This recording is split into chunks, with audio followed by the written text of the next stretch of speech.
স্বাধীনতা বিরোধী চক্র ক্ষমতায় এসেই মুক্তিযুদ্ধ ও স্বাধীনতা চেতনা বিনষ্ট করতে এবং বঙ্গবন্ধুর নীতি ও আদর্শকে মুছে দিতে ধারাবাহিক চক্রান্তে মেতে ওঠে। মুক্তিযুদ্ধ ও স্বাধীনতার ইতিহাসকে বিকৃত করার ভিন্ন পদক্ষেপ গ্রহণ করে। ঘাতক দালাল চক্র মুক্তিযুদ্ধ ও স্বাধীনতার চেতনা সহ আমাদের সাফল্যকে ম্লান করে দিতে বিরামহীন অপচেষ্টা চালিয়ে যাচ্ছে। দেশের স্বাধীনতা আর সার্বভৌমত্ব অক্ষুণ্ণ রেখে উন্নয়ন ও অগ্রগতির অব্যাহত রাখতে এবং সর্বস্তরের স্বাধীনতা ও মুক্তিযুদ্ধের চেতনাকে ছড়িয়ে দিতে ৭১-এর পরাজিত শক্তি ঘাতক দালালদের বিরুদ্ধে সর্বাত্মক প্রতিরোধ আমাদের গড়ে তুলতে হবে।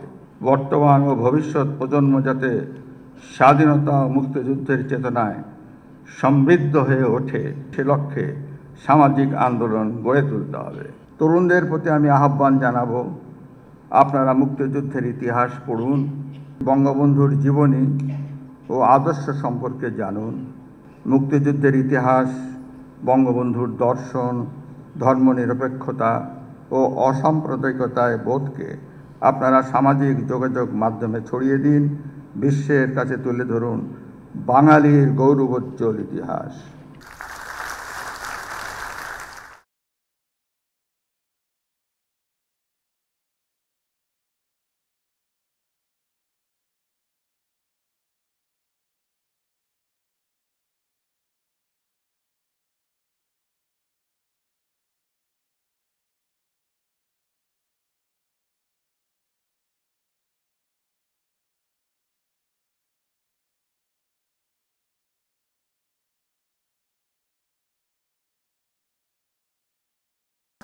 Gracias.